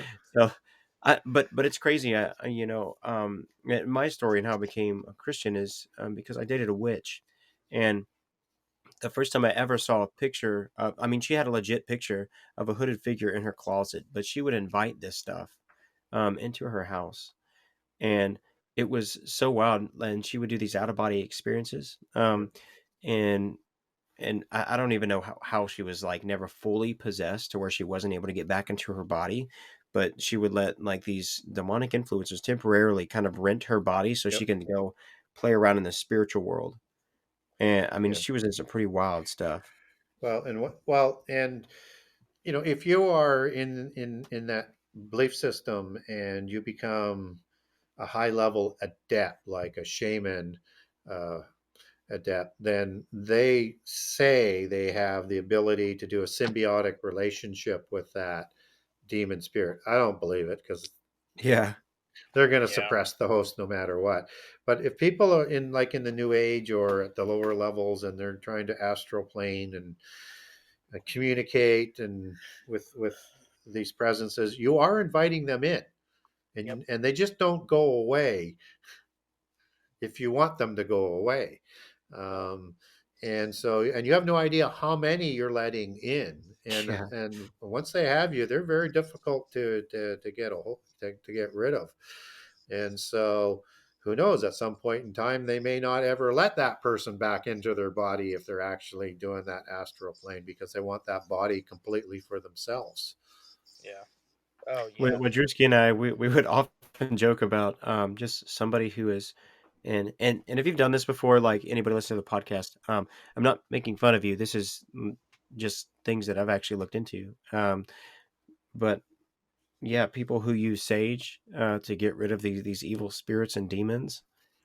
I'm like, man, that's another demon. Like, I don't know. It's just it's odd. Yeah. It's just people just basically who are taught a certain way or uneducated or Yeah. whatever. But it's just yeah.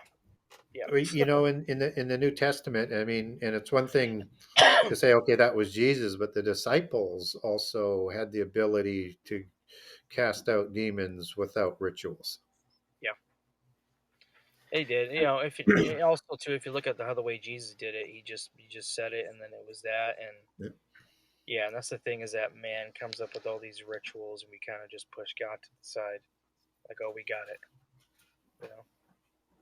I remember I was listening to Tony Merkel on his confessionals podcast, and he was talking about how he talked to I don't know if this guy was a really high ranking, what do you call it, like official in the satanic community or whatever, or he was a I was a high warlock. wizard. He was a high wizard. Yeah, and he was just talking about, I don't know what it is, but when people just use Jesus' name, like that, like these demonic things, like all this stuff, like it'll just leave them. And I'm like, huh, Well, I it don't know. does, because Jesus' name's so powerful, and the It's guy so who, wild. yeah, there's Like, this guy who worked for MUFON, and that was one of his, because he was like an alien investigator, right? And that was one of his things was that when he would talk to people, they would get so scared they would say, "Oh, Jesus, help me," and the entities would just leave. And then he would put that in his report. Well, the director for MUFON was stating that no, we're not going to be doing that because basically, you let that out to the public, they're basically going to be losing business, right? Yep. So he quit there and he made up his own thing called CE4 Project, and he's counseling and helping people who are getting abducted or anything like that when it comes to aliens, and he's teaching them on biblical standards and how powerful Jesus is, and he's trying to turn them around into becoming believers in God. And yeah, it's just good stuff, good stuff. But I'm done with my rant. Go ahead, Gary. Go ahead, Gary. Yeah, I mean, that's, you get, it's one thing to hear one of those kinds of stories, but when you see that sort of common denominator thing, is that you kind of understand that they don't ever want to run up against Jesus or somebody who's not afraid to invoke Jesus. It's just like, you know, um, it's a testimony to sort of the falsehood of what their belief system is, and that it isn't going to be able to stand up, but yet they still continue to follow it, a lot of them. It's just kind of bizarre. They're just so brainwashed that it doesn't matter whether Jesus is that powerful. It doesn't matter whether God is that powerful. They're still the evil ones. And it's like, no, you're doing the evil things. Yeah. Yeah. well, it's a funny thought sometimes in how these, just how so many people call out the God, and it will be in, almost those life or death situations where that'll be like the last thing on their mind. But if they're about to crash their car, they're like, "Oh God," or I don't know, if they're about to fall and they stub their toe, they're like, "God!" I'm like, I don't know, just I don't know the Yeah. times when they'll do it. I'm like, man, and I know God's like, yes, like every time. Like, I don't know, I just Yeah. it's just That's really funny. interesting to me that people do that. Yeah. But I know we were created in His image into our core, like we are His children. Like regardless of what anybody else says, like we are His children, and I don't know. Well, and also that it doesn't always, it's not always important for us to believe in what people of the other side believe in and say, okay, we accept that 100%, fine. That's not important whatsoever whether we believe it or not. What's important though is that they believe it, and it's Yes. what they do with that sort of belief system. But we also know that, just as with the demons is, just as Jesus warned is that, once that demon is removed, don't open that portal up again, because it's going to get like 7 times worse or more. Mm, yeah. And you don't know what's going to happen. And, I think that when we understand that the other side is, uh, puts things in place. They're putting things in place to hold people in. So it's like an oath based system, an initiatory. and with oaths and with these rituals. And people are sort of buying in. I can never get out of this because I've given my oath. And even in Bible, we're told not to give an oath because you're going to be held accountable for that oath. Yeah. But there's an interesting story in the Bible that shows the legitimacy to the concern of what you're swearing an oath to and how it's legally binding. Mm. And it comes in the book of Jude when it tells the story of Moses' death. Yep. And Satan is there to take Moses' body after he Right. dies. And Michael is The sent archangels. there to prevent that from happening. And Satan's not there just because he's evil. I'm not saying he isn't evil, but that's not the reason why he's technically there. He's there because he had legal tender. He had Yeah. legal tender because Mm. Moses was adopted unknowingly into the Pharaoh family, initiated in the mysteries in from childhood to become an adept even before he was an adult, educated at Heliopolis, swore those oaths, and then Oh man, yeah, and gotcha. then and then once things turned around and he was thrown out of Egypt and he converts and does things for God, that Satan looked at it, well, that doesn't matter, I still own him. Yeah. But God vetoed it, right? Because of what Moses had done, and he had done that as a fulfillment of what he wanted to have happen. But that's a testimony to the legitimacy of what you're swearing an oath to. Man, Whew. that's good, Gary. That is. Oh man, I'm gonna be telling everybody now. Hey, guess what I learned today, guys? That is so Anyway, funny. sleep good. That's what I'll tell Yeah, yeah. I know. So that doesn't mean you can't get out after swearing that oath, right? I mean, Yeah. but you still will be held accountable for that, and Mhm. I'm sure that won't be pleasant when that comes about. No, no, you're right on that. Z. I mean, I have like another big one, and I know we briefly talked about Antarctica, because I'd done my own research and looking into, but this was like years ago, the Antarctic Treaty, stuff like that. And then I know the story about Admiral Byrd, um, but I'm just like, I don't know if it actually is, like more of an open entrance because it's on the surface of the Earth, where I don't know if it's like hell or, well, I guess no, hell, it's not hell because that's a different dimension. But I don't know what would that area be, and I don't know why are they trying to keep us away, like because I Yeah. know the being or like the demons and stuff they can keep us away from there regardless, but we're not probably not Christians, but I don't know. Their technology. That's the word I was looking for. Yeah, I think Antarctica is, something we need to keep an eye on. It's really hard to get good information as to what's really going on down there.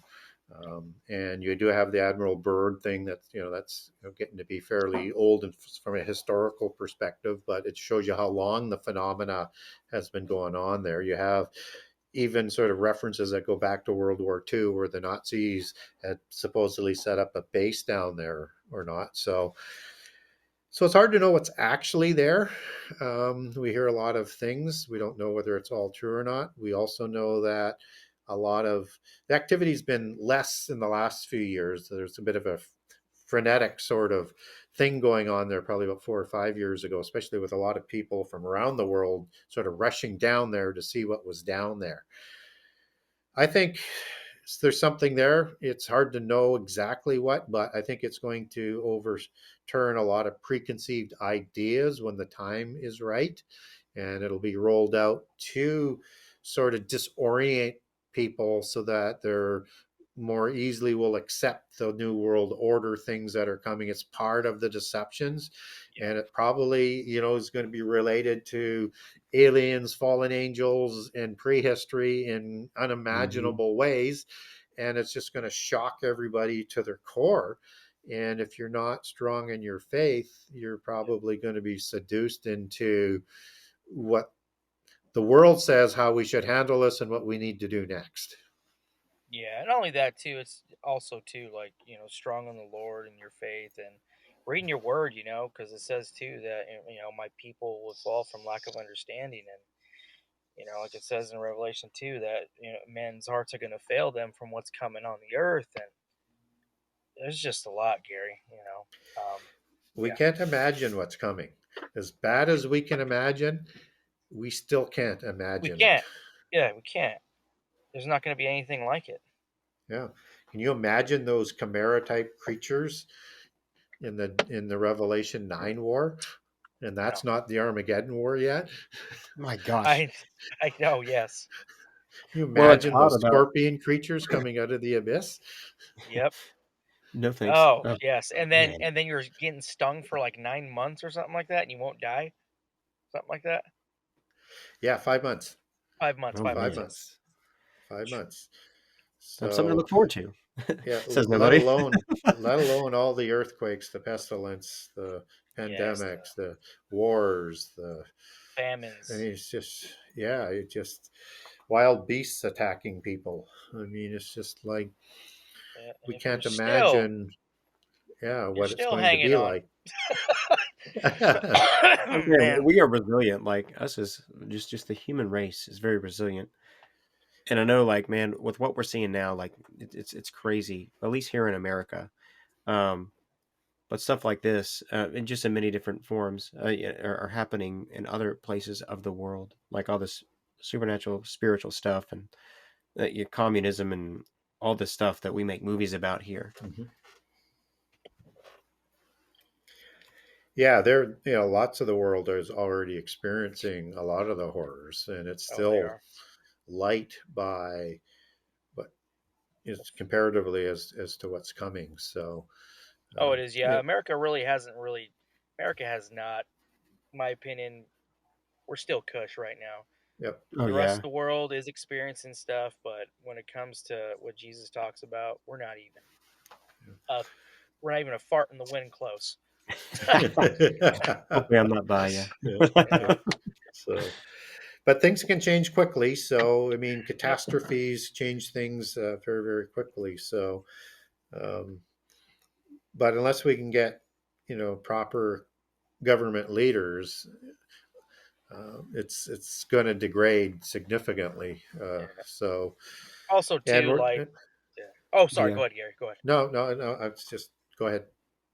But also, too, like, proper leaders, and America's just got to fall on its knees and just ask God for forgiveness, and Yep. just, you know, just yeah. There's just a lot we've, as a country, have done to disobey God, and His hands pulling away, and as far as us, as being Christians and stuff, we call ourselves a Christian nation. In reality, we're not. And in China and India, Christianity is blowing up because they're getting persecuted down there, but their faith's rocking like crazy because of what's Yep. going on down there. And here, we're afraid to share our faith or anything because we don't want to piss off somebody. Yeah. See, it's the most amazing thing about the Christian movement is people who are against it. The worst thing they can do is actually persecute it because it just gets Christianity just gets Yeah. stronger It's under fired pressure. up. Yeah. Yeah, and it's Mhm. it's just got to just shock the heck out of them that how do we deal with this? Well, I Yeah. guess what we've seen is their plan. Is they do it in all other ways other than that sort of direct confrontation. But for them to get the world government and universal religion, they're going to come back to the threshold of genocide. Yeah. They absolutely have to, Mhm. because the Christians aren't going to go away. And No. even when they do that, we're still not going away. Yeah. Nope. We'll be here to the last man. That's all there is to it. But anyways, Gary, yeah, that's all I got. That's all I got too. But Hey, yeah, Gary, thank you so much for yes, coming on. thank you. It was an honor, brother. Love your book. Can't wait for the new one to come out. And yeah, man, just definitely pray for you and your family, and hopefully everything goes good with that. And basically just let God's will be done with that book. And like I said, where could people find you at if they need to get a hold of you or order your books? The best way to get a hold of me and to buy my book is through my website, the Genesis6conspiracy.com. That's Genesis 6 with the number 6conspiracy.com. And on that website, you can go to the media page, and where it says to contact Gary Wayne for an interview, that's a contact for my email. So if you want to ask me a question or ask for one of the documents that I mentioned today, or if I've got a document on something else, just send me an email. It might take me a month to get back to you, but I will get back to you. If you wanted to purchase a copy, you can go to the Buy Now page. And on the Buy Now page, if you wanted to get a signed copy, you can get it there, and you click on to wherever you're located. So if you're in the U.S., you click on the U.S. page. If you're in Canada, on the Canada page. If you're outside of Canada or the U.S., it's the overseas page, and I'll send you a signed copy. From the Buy page, if you wanted to link over to Kindle to get the digital book, you can do that as well. And if you wanted to click over to barnesandnoble.com, amazon.com, or amazon.ca, you can click and link directly over to buy the book from them as well. So that's the easiest way to get a hold of the book. It's the best way to get a hold of me as well. And as I say, just be patient for me to get back to you, because I have a lot of emails coming in every day. And I also have, if you're not familiar with the book, but you wanted to look into it further, or you liked what I said and you wanted to look into it a little bit further, I have a generous excerpt of all 98 chapters on that website. And the new book, Genesis 6 Conspiracy Part 2, will be marketed from the same website. Oh, sweet. Okay. Yeah, Gary. We'll definitely have that in the show notes when Zook gets done editing and all this too, and we'll definitely plug that in, brother. Okay. So, Gary, thanks for coming on, man. We really appreciate you, brother. Well, thank you for having me. Hopefully, we raised a few eyebrows, and hopefully we connected a few dots for people, and maybe created a little more curiosity to dig into some things, because that's what we kind of try and do. Yes, amen to that, man. Oh, Zook, yeah, you got anything? I'm not sleeping. Yeah, I'm like, my mind's like, I'm not falling asleep tonight. That's But good, yeah, man. with that said, yeah, that's it. That's pretty much every question. I know I'll have more, so that there should definitely be a round two, and especially when the other Yep. book comes out. Yep. Yes, we'll definitely try to have you on for round 2. Absolutely. On your book, Anytime. cool. Okay, guys. Hey, guys, we appreciate you. Just remember, guys, like in Ephesians 6:12, we're not wrestling against flesh and blood, but against principalities or rulers of dark forces of this age, guys. So keep your heads up. Just keep pushing through, and guys, just have a blessed week. So, yeah. Anything good? All right, everybody. We'll see you. Good night. Yeah. Just give me something to feel. They know the glass is full, so the drip has turned to a spill. Be careful what you wish, I for sure can grant your appeal. Cause when I hit you, they gon' blame me when you carted off the field, right? I'm already cold, but I need to chill. I'm here to sharpen the skill while giving us some conversations where none of us getting killed. Look, that's just how D feel. I'm buying land for the rebuild. Welcome to D-Field, plotting in isolation. Cause finding my way in this type of nation, delaying gratification by sowing my seeds now and understanding the patience. The book is already written, stop skipping pages, forgive me, the mind is racing.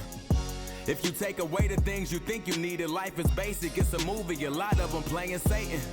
Be happy, God is free. You follow truth if you follow me, just call me D, I turn the page. You really think you doing something when you burning sage? I done it all and it was nothing but a learning phase. Yeah, that's demons casting out demons, giving yourself the power by telling God you don't need him. I'm leaving all of my problems to the Most High. You see what God do behind the scenes and make your soul cry. And you don't have to be in church with a suit and a bow tie. I'm saying when you sinking, he'll be right there when you both die. I call him Wi-Fi. Look, it's all about connection. How much did he study when you see a man was tested? How much did you give when you give a man his blessings? One of my pet peeves is saying it was manifested. You can walk outside right now and get shot and die any second. It's two things I pray for, and that's peace and protection. Did you guess it? And I ain't saying go believe the reverend. I'm saying my praying hands are a secret weapon. I kept them for many years. Struggles are souvenirs. I see we not moving, then that's the reason I disappeared. Cause I'm on a mission to break loose in my future years. Even if it looks super weird, I should be the one Lucifer. But can you tell me that isn't something wrong with me? Cause I'm able to find peace without walking on the beach stress free. I look at life like you should, cause everything you think is bad might be good. Understood? Hold on.